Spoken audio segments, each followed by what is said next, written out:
The invention of NuCalm took over 19 years. Trial and error, discovery, neuroscience, research. 14 years after the 19 years of invention, we've done with innovation, clinical proof, studies, independent, peer-reviewed journals. NuCalm is, I wouldn't say mysterious, and I wouldn't say magical, though people have said that. It seems mysterious, it seems magical. It uses very advanced physics, mathematics, algorithms, science.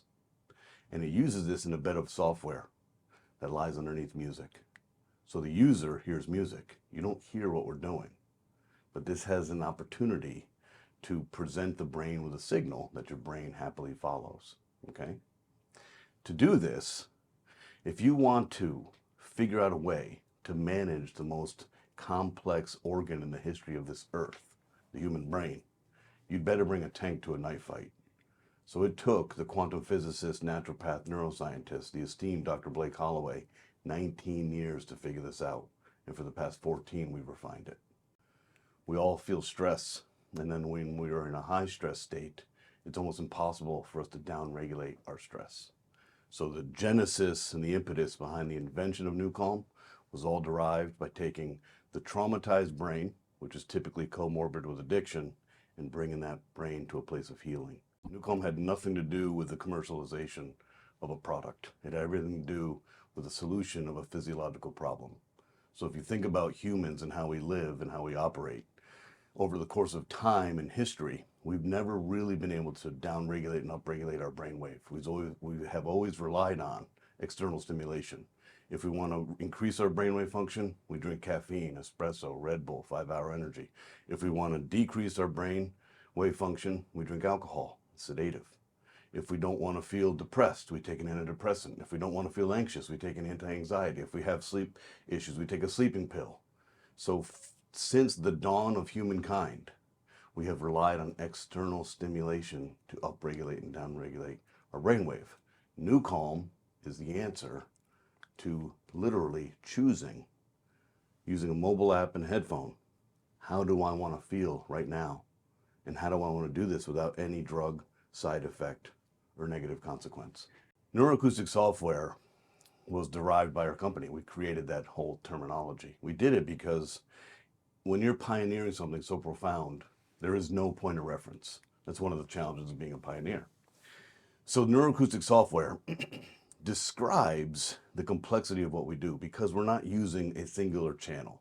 So for example, consumers can go to YouTube and find what's called binaural beat. Binaural beat is a delivery mechanism of a frequency to the brain. It was actually discovered by a German scientist in 1839. NuCalm in our software uses an amalgamation of a lot of different complex science. We use what's called a pitch and frequency mathematical matrix. We have isochronic waveform, we have binaural signal processing, and we have a nonlinear oscillating algorithm.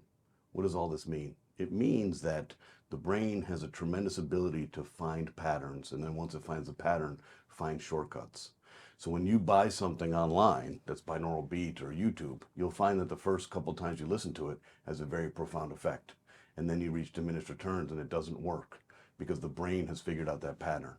So along the 19-year invention path, we had to figure out how do we expect the brain to compensate for what we're doing to it, and then how many layers of compensation do we need to work through? That's what took so long.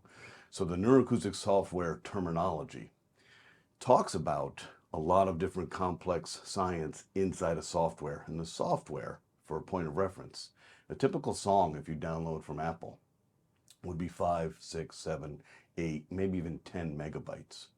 One NuCalm journey, for example, Rescue 50, is 1.49 gigabytes. This isn't music. Music cannot change the state of a human being.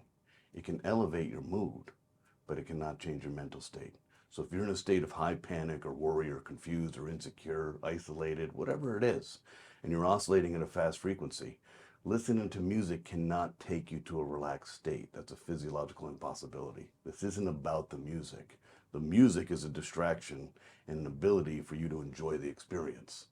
We are presenting your brain with signals in a safe and efficacious manner and using music as a carrier.